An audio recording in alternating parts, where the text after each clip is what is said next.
No? In there or what? Something's had a dig at the hole. See that? Pour out the front. Come up along here. It's had a real serious go there. Doesn't look like a goanna. Only because there's not sharp claws.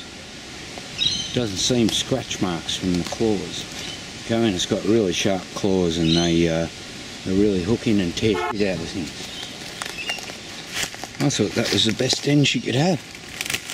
One in here. No? We'll go back over the old, well, den number 3. The newest den, which looks like now the old den. We'll go back over and see if we can't coax her out again. If she's in there.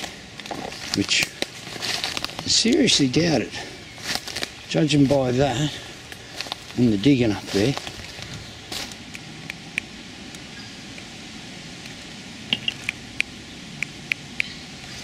She can't be in there.